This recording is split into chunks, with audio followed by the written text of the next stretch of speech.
इंसान का काम क्या बिना जजमेंटल हुए नहीं चल सकता। किताब पढ़ते हुए जब मैं इस सवाल से टकराती हूँ तो मेरा जवाब होता है नहीं, हिंदुस्तानियों का तो कतई नहीं। आपका जवाब क्या होगा? नमस्ते, मैं हूँ सुदीप्ता। हिंदी किताबों वाले चैनल मसाला चाय पर आपका बहुत बहुत स्वागत करती हूँ। किताबों के शौकीन हैं, हिंदी में लिखी अच्छी किताबें ढूंढ रहे हैं, ये चैनल आपके लिए है। हम जब बहुत सारी चीज़ें जानने समझने लगते हैं, थोड़ा ज्ञान हासिल कर लेते हैं, कुछ किताबें पढ़ लेते हैं, नए लोगों से मिल लेते हैं, तो हम सब में किसी चीज़ को लेकर एक बना बनाया विश्वास तैयार होने लगता है। ऐसा है तो इसका मतलब ये होगा, वैसा है तो उसका मतलब वो होगा, ये लोग ऐसे, वो लोग ऐसे, हम लोग ऐसे। कमोबेश हम सब जजमेंटल ही होते हैं, लेकिन एक किताब आती है और वो एक एक करके हमारे सारे जजमेंट्स, हमारे सारे मिथ्स और मिसकंसेप्शंस तोड़ती जाती है। और जवाब में हम ज़ुबान भी नहीं खोलते, क्योंकि हम आज़ाद हो जाते हैं, बाहर से भी भीतर से भी।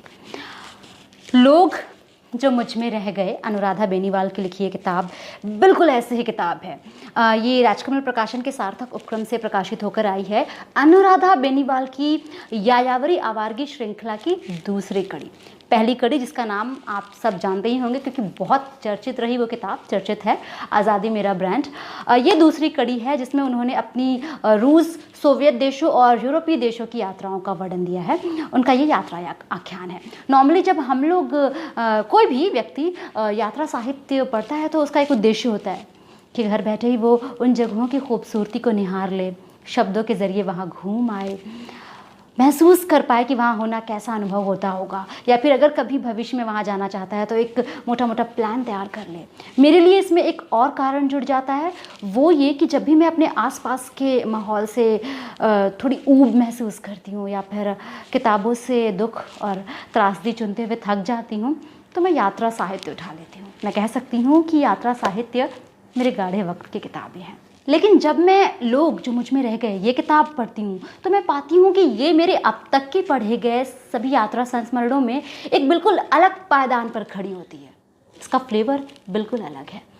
इस किताब में सोवियत और यूरोपीय देशों की यात्रा करने निकली एक अकेली लड़की ने उन जगहों को उनके प्राकृतिक दृश्यों, खूबसूरती, इमारतों, आर्किटेक्चर, रास्तों, सड़कों, सभ्यता या संस्कृति के रूप में ही नहीं, बल्कि वहाँ रहने वाले लोगों, उनकी सोच, जीवन जीने के उनके तौर तरीकों, प्रकृति के साथ उनका संबंध, उनकी मेहमान नवाजी, उनकी औपचारिकता या बेतकल्लुफ़ी, उनकी इच्छाएं, उनके जज्बात, इस रूप में उन्होंने अभिव्यक्त किया है। अनुराधा के अनुसार इस किताब में वो लोग हैं जो दिखते चाहे हमसे अलग हैं, बसते हमसे बहुत दूर हैं, खान पान पहनावा भले ही हमसे अलग है, लेकिन हैं बिल्कुल हमारे जैसे ही। अनुराधा जिस भी जगह पर जाती हैं, सबसे पहले उनके कदम वहाँ की गलियों में मुड़ते हैं। वो अपने होस्ट और आसपास के लोगों से मिलते हुए, उनसे बातें करते हुए, उनके छोटे छोटे आयोजनों में शरीक होते हुए वहाँ की संस्कृति, सभ्यता, वहाँ के रीतियाँ, रिवाज, परंपराओं, मान्यताओं और विश्वासों से रूबरू होती हैं। हर जगह का एक समाज होता है। अनुराधा उस समाज को समझने में वक्त देती हैं और वहाँ के समाज और संस्कृति से जुड़ी कई नायाब और रोचक जानकारियाँ हमसे साझा करती हैं। जैसे एक लड़की पादरी बन सकती है, चर्च में समलैंगिक विवाह हो सकते हैं, बिना शादी किए सालों साल रहा भी जा सकता है, बच्चे भी पैदा किए जा सकते हैं, परिवार बसाया जा सकता है, और ये सब सिर्फ कानून द्वारा नहीं बल्कि समाज द्वारा भी स्वीकृत है। लड़कियां पूरी रात खुलेआम सड़क पर बिना डर के बिता सकती हैं, आज़ादी का जश्न रोज मना सकती हैं। कई जगहों पर तो लोग जानते ही नहीं कि सामाजिक और नैतिक दबाव होता क्या है।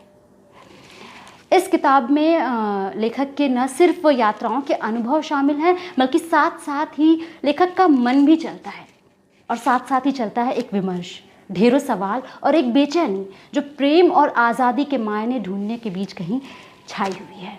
लड़कियों के लिए आज़ादी के मायने क्या है? क्या प्रेम में आज़ादी संभव है?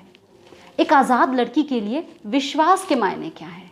विश्वास किस पर सही, किस पर गलत, किस वक्त सही, किस वक्त गलत, किन कपड़ों में सही, किन कपड़ों में गलत, विश्वास करने वाला गलत या विश्वास तोड़ने वाला गलत। इस तरह के सवाल लगातार आते जाते हैं और पढ़ने वाला लाजवाब हो जाता है। यात्राएं विश्वास का दूसरा नाम है। अगर आप सामने वाले पर भरोसा नहीं कर सकते तो आप कभी यात्री नहीं बन सकते। इसकी वानगी भी यहाँ दिखाई पड़ती है। लातविया की राजधानी रीगा पहुँचने पर जब वो बहुत लंबी दूरी तय करके अपने होस्ट के घर पहुँचती हैं तो उनके रूखे रवैये से निराश होती हैं, लेकिन वो विश्वास करती हैं और कुछ ही वक्त बाद उस अविवाहित जोड़े के सुख दुख के किस्से सुनती हैं। बर्गन में एक होस्ट का अति विनम्र स्वभाव आशंका पैदा करता है। वो न सिर्फ उन्हें खाना ऑफर करता है बल्कि उनके पांव भी दबाता है। क्या वो उनकी इन हरकतों को हिंट समझ रहा है?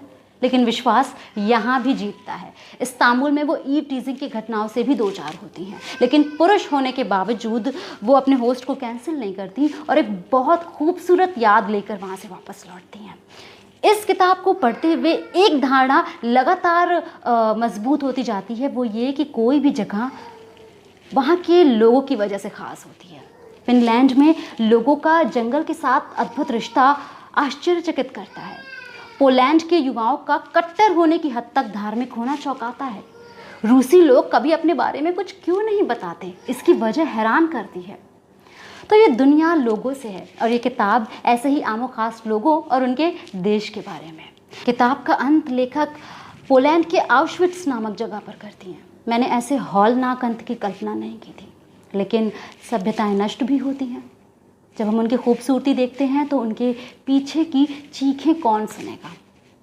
नई यात्रा कैसे शुरू होगी?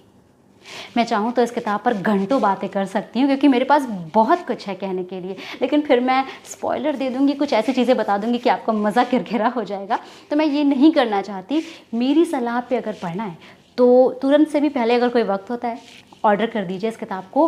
आप चाहेंगे तो मेरे लिंक से ऑर्डर कर सकते हैं, जो कि एक अफिलिएट लिंक है। लिंक मैं डिस्क्रिप्शन बॉक्स में दे दूँगी। आज के वीडियो में इतना ही। कैसा लगा आपको इस किताब के बारे में जानकर कमेंट बॉक्स में बताइएगा। अभी के लिए चलती हूँ। अपना ढेर सारा ख्याल रखिएगा और आप मेरा भी ख्याल रख सकते हैं मेरे वीडियो को लाइक, शेयर और सब्सक्राइब करके। तो चलते हैं, मिलेंगे अगले वीडियो में एक नई किताब या कुछ नई किताबों के साथ। तब तक के लिए ख्याल रखिए, किताबें पढ़ते रहिए। टाटा, बाय बाय।